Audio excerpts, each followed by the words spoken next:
Hozirgi kunda ayollarimizda eng ko'p qiziqish uyg'otayotgan implant haqida gaplashamiz. Ya'ni implant hozirda xalq orasida qo'lga qo'yiladigan spiral deb tarqalmoqda. Bu narsa aslida spiral emas, qo'lga qo'yiladigan implant hisoblanadi. Bu implant homiladorlikdan 99% holatlarda saqlaydi.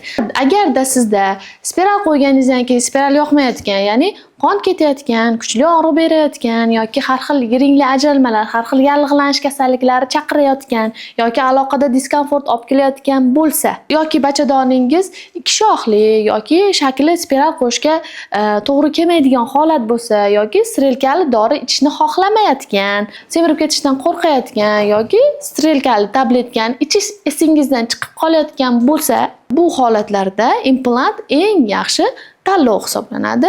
Implant odatda hay siklining 5-kunida yelkani ichki qismiga chap qo'lga qo'yiladi.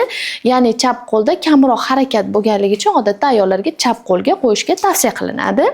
Demak, bu spiralni hay siklining 5-kuniga qo'yish yoki tug'ruqdan so'ng 2 oy yoki 3 oy oralig'ida qo'yish tavsiya etiladi. Ya'ni emizikli ayollarga ham bemalol qo'yish tavsiya etiladi. Bu spiralni qo'yganimizdan so'ng o'zida progesteron saqlovchi moddasi kuniga kam dozada ishlab chiqariladi va shuning natijasida ayollarda ovulyatsiya bo'lmaydi, endometri yupqalashadi, ya'ni homila keladigan qavati yupqalashadi hamda bachadon bo'yni shillig'ini quyuqlashtirganligi hisobiga sperma o'tishiga xalaqit beradi va shu ta'sir mexanizmlari orqali ayollarimiz homiladorlik kuzatilmaydi.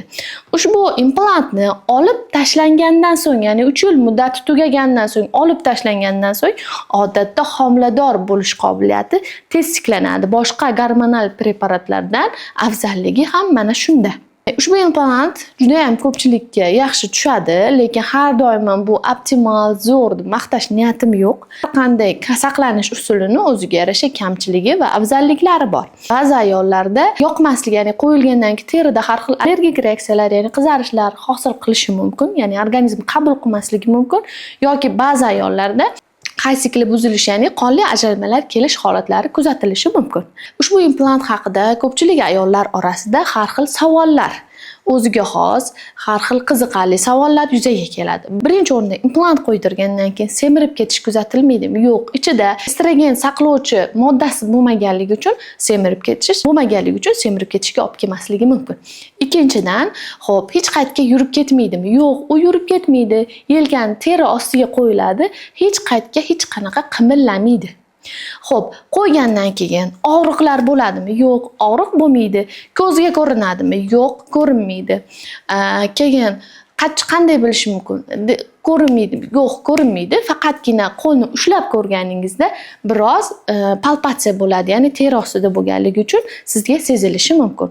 Ushbu implant qo'ygandan keyin qog'oziga qo'yilgan sanasi va qachon olib tashlash sanasi yoziladi va ushbu muddatga kelganda ushbu implant osonlikcha olinadi va olganingizdan so'ng homilador bo'lish qobiliyatingiz tezda tiklanadi. Agarda sizda hay sikli buzilish holatlariga moyillik bo'ladigan bo'lsa, hay sikli buzilishini oldini olish maqsadida ba'zi bir preparatlar, ya'ni vitaminlar, har xil insulin pasaytiradigan vositalardan berib turishimiz mumkin. Eslatib o'taman, har qanday homiladorlikdan saqlanish usulini ginekologingiz bilan maslahatlashasiz. Ginekologingiz sizga kontratsepsiya usullari haqida ma'lumotlar beradi va ushbu ma'lumotlarga tayangan holda siz o'zingizga ma'qul kelgan va siz o'zingizga mos tushadigan saqlanish usulini tanlaysiz. Salomat bo'ling.